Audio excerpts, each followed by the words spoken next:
Hey, how you doing? Welcome to Spring Piston Rifle Fever. Today I'm going to talk to you about youth air rifles. And I really wanted to, I've been thinking about this with the Diana 24J for quite a while now, that I think this has got to be one of the very best youth break barrel air rifles ever. And it has to do with the length of pull on this air rifle. So there's a few things I want to talk to you about today. One other thing that made me want to speak about this was Airgun Depot was advertising youth air rifles. They did not have one youth break barrel air rifle on there. And they said, sorry, we don't have them. They had the BB guns, the CO2s, the PCPs, and all this other junk, but no break barrel air rifle. And I think that's a real shame. So I want to share a few with you today. So I have this right here, the Diana 24J. My son shot this with me against the Diana 34s. This is from Lee Ferguson, and this is a sweet shooter. Now, in my opinion, this is going to be the very best youth break barrel air rifle for your littler kids because of this length of pull. So I'll show you what I mean. I got it up my shoulder and it's right here. I don't know if I can really show what I want to show on this, but it's right here. This buttstock is ultra short, which is really good for youth. It's a little slick back here, but they can get used to it. Or you can get yourself a buttstock cover to go over it. So that's what I got this for here, to put that over that to help prevent slipping and make it feel a little natural. So I know that the HW30s is always referred to basically as the granddaddy of youth break barrel air rifles. The only problem is this length of pull. When my son first shot this air rifle, it was just way too big for him. He's 14 now, he's going on 15 in November, and now this rifle is no problem for him. He handles this no problem at all. Some people want to say, is the Diana 24J or Diana 24, is that the answer to go up against the HW30? I think it's a standalone rifle, and that it's basically a miniature Diana 34.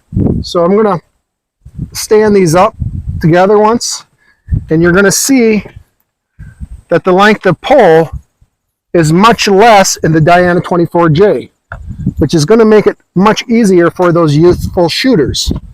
This is one of my favorite air rifles, but it's not really a youth air rifle. It's laid down right there. It's fine for teens and adults, or a very big 12-year-old.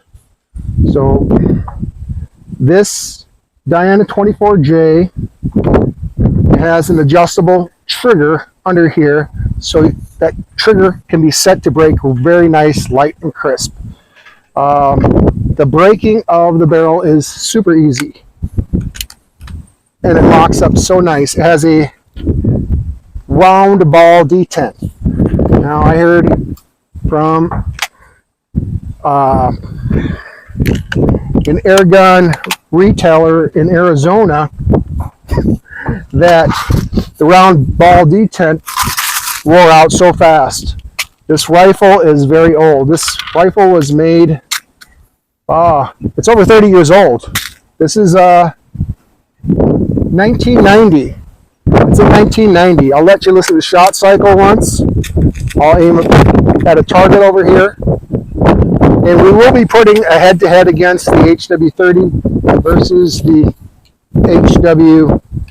the HW30s against the Diana 24J. So this is such a sweet little shooting rifle. And it doesn't hardly make any noise. It doesn't hardly recoil or anything like that. Set that down there.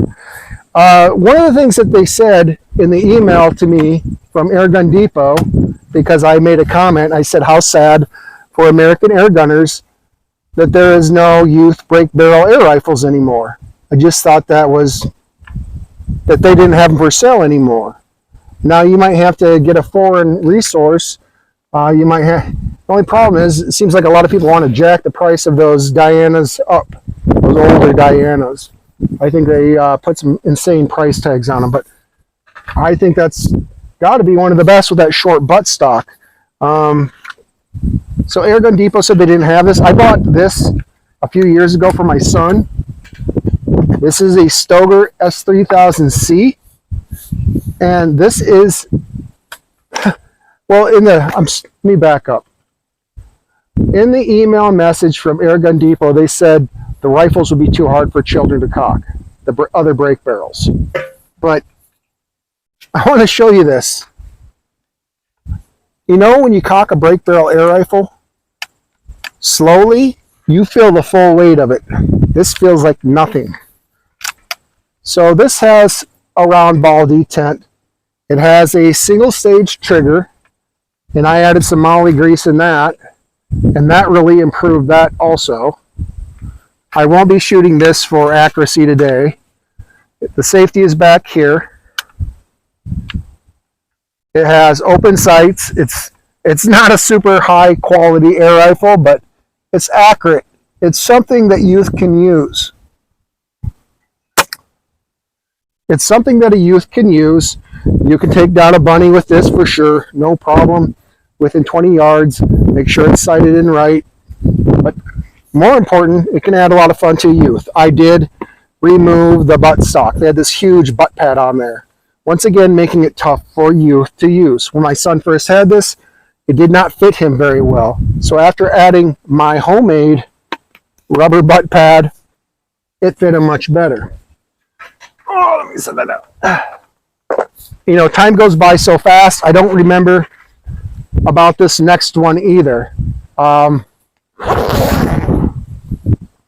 don't remember exactly when I got it. I got it from my friend Paul. So this is a sweet little toy. It's a Slavia, what does it say? 619, made in Czechoslovakia.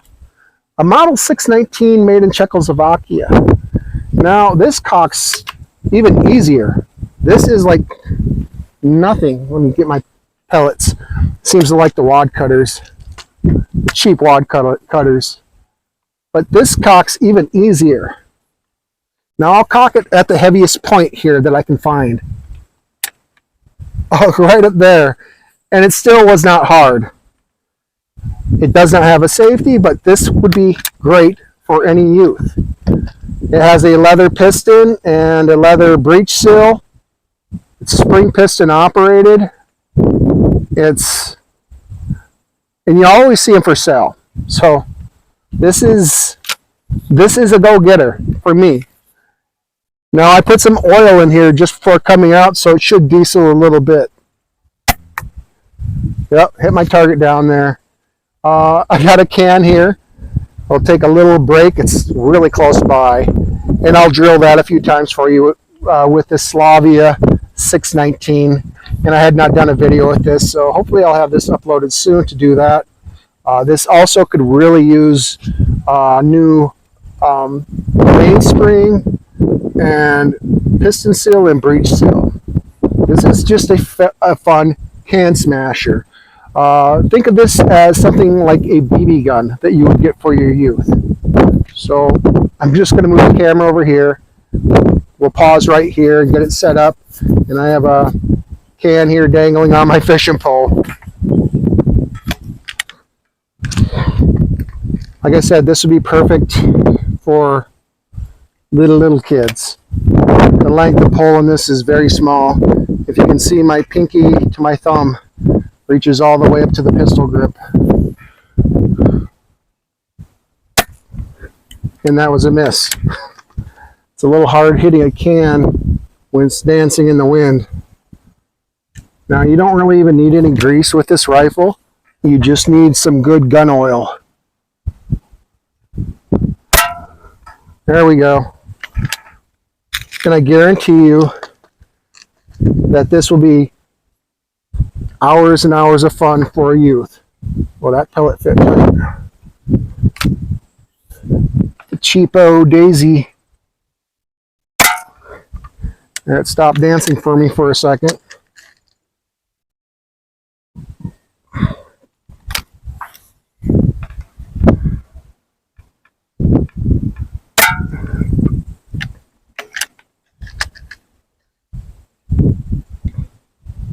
One more time.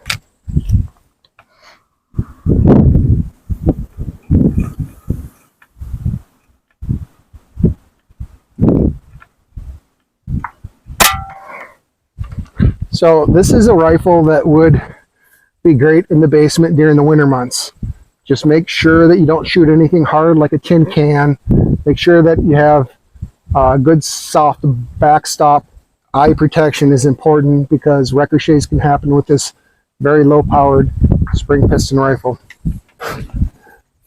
This is going to sound like a commercial, but CB Life had sent me this bore sighting kit, I think months ago, and I fooled around with it. I had a video on it. I don't know that I'm going to worry about it. I'm just going to tell you how it works and how to use it. I really don't even know how much it costs. I'm going to show you what I think is one of the best features of this kit.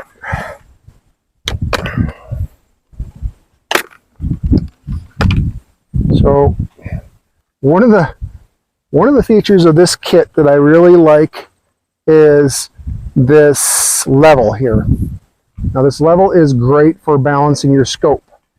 So what you do is set it on a bag and you make sure that bubble's in the middle. And then you would have your scope, you would have your rings loose, so you could move your scope around, and then you'd put this on and check the level on your scope to match that the rifle was level with your scope. That way when you shot, it would be true, as long as you were shooting true. Yeah, interestingly enough, it's level here. I never used it on this particular rifle.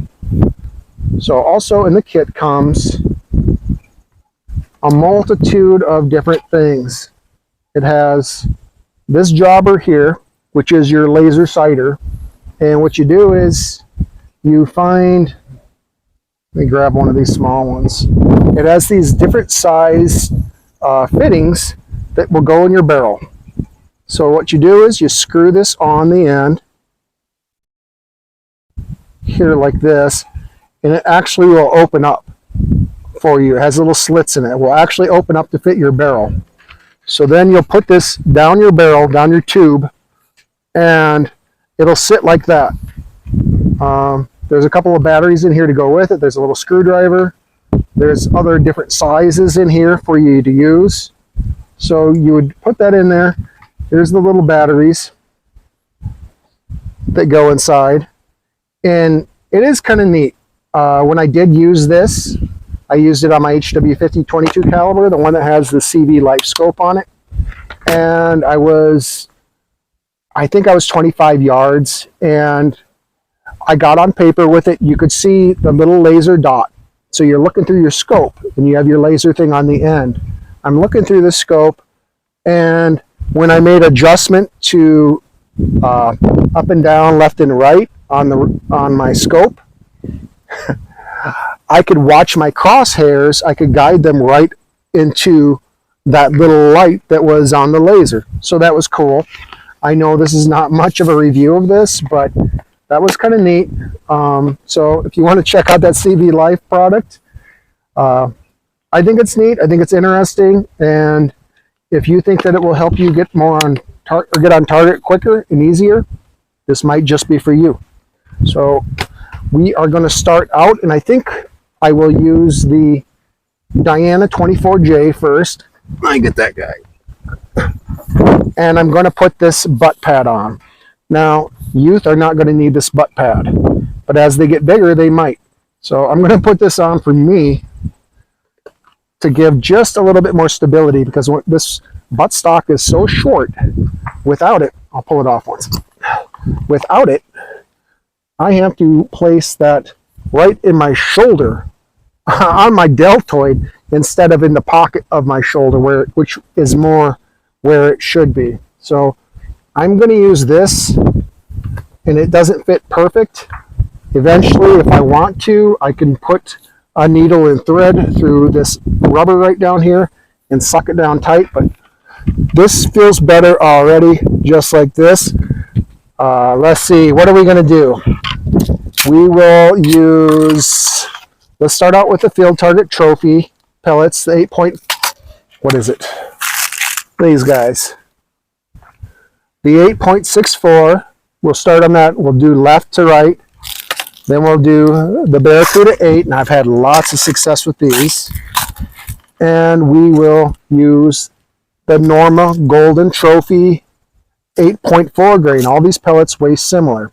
So it'll be 2 H&Ns first, and then the Norma Golden Trophy at the end. And the top targets will be with the Diana 24J. So you'll meet me down range, and you'll be looking back at me, and I'm going to let the pellets fly. It is very windy out today. I'm not very far out. I think I'm 19 yards, and I know that's not saying much, but it's a hurricane out here. I got my vehicle blocking the wind. As you notice, usually I have the camera facing this way, but I have my vehicle blocking the wind because it would be pushing me all over the place. As you've seen my Coke can dance around on my fishing pole on my car, very redneck. I'll see you downrange and see you back here again.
Well, alrighty then.